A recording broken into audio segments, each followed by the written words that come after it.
अहमदाबाद की पुलिस ने एक बड़ा काम किया है।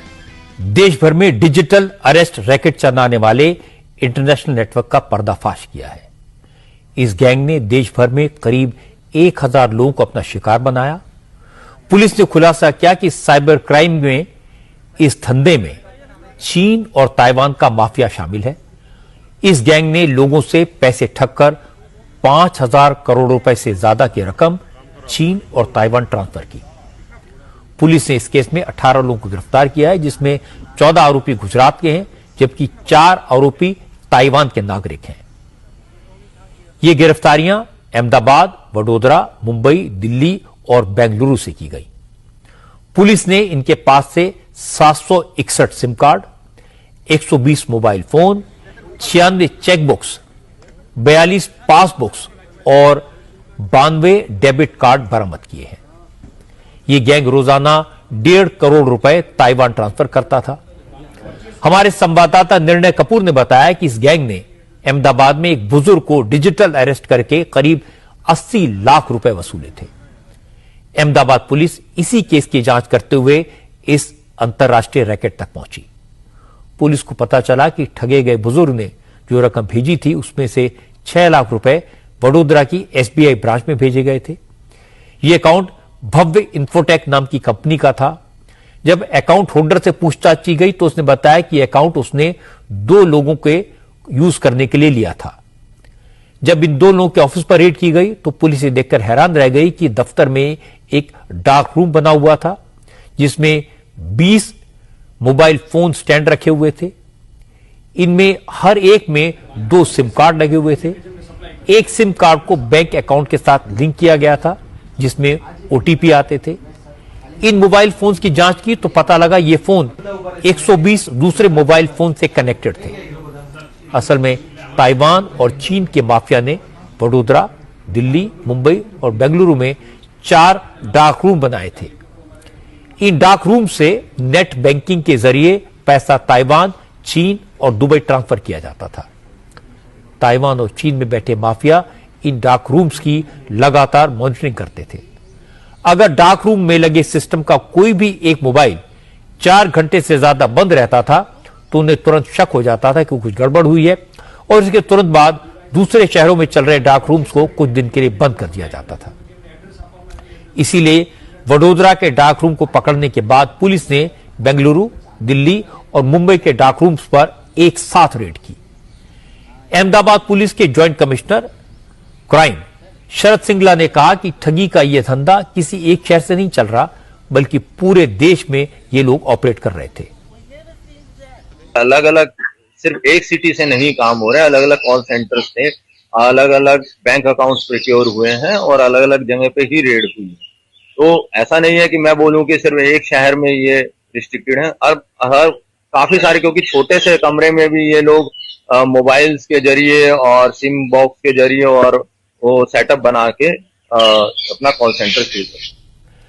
शरद सिंगला ने बताया कि जांच के दौरान पुलिस को एक गूगल शीट मिली, जिसमें पैसों का हिसाब किताब था।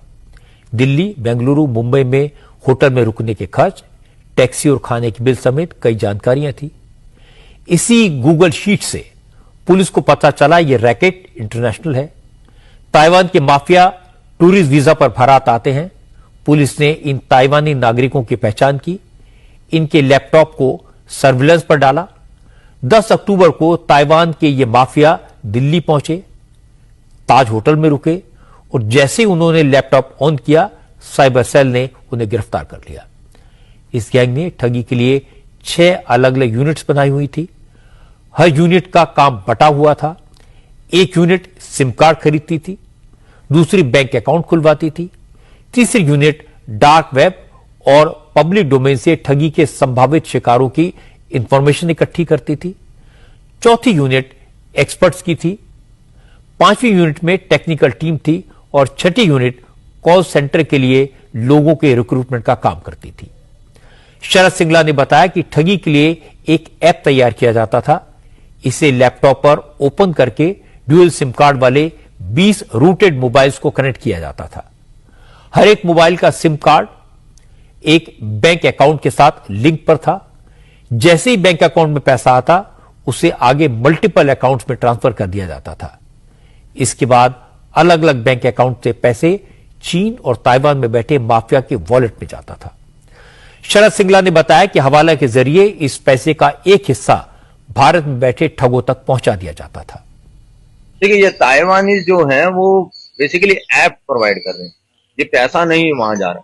पैसा तो जैसे सपोज करो एक गेमिंग ऐप है, गेमिंग ऐप में एक तो विक्टिम के अकाउंट होंगे और गेमिंग जो चला रहा है, खिला रहा है, जो कर रहा है उसके अकाउंट होंगे। तो ये लोग क्या करते हैं, कुछ अकाउंट्स प्रोवाइड करवाएंगे कि भाई हम घुमा के आपका पैसा आरोपी के अकाउंट में आ जाएगा। तो वो ऐप ताइवानीज प्रोवाइड करते थे। वो लोग बता रहे हैं कि टोटल टर्नओवर पे उनको कमीशन मिलता था और वो कमीशन हवाला के थ्रू जाता। आमतौर पर डिजिटल फ्रॉड करने वालों को पकड़ना बहुत मुश्किल काम होता है, क्योंकि वो सामने तो आते नहीं, वर्चुअल वर्ल्ड में रहते हैं, अपने देश में हैं या किसी दूसरे में बैठकर ठगी कर रहे हैं। ये पता लगाना बहुत मुश्किल काम होता है। ये लोगों को लूटकर गायब हो जाते हैं।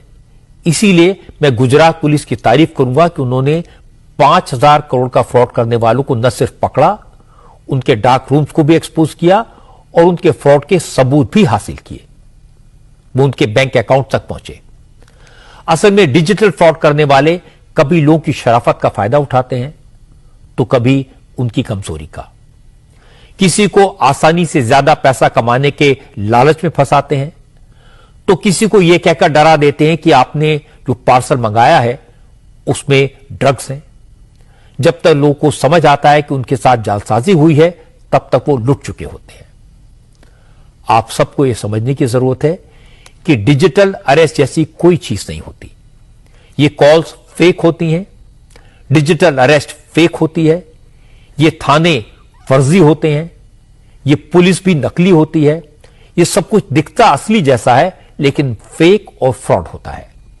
इसलिए ऐसे ठगों से सावधान रहें। जब भी कोई मुसीबत पड़े तो उसे छुपाने के बजाय अपने आसपास किसी जानकार से सलाह लें। अगर बात न बने तो पुलिस को इन्फॉर्म करें।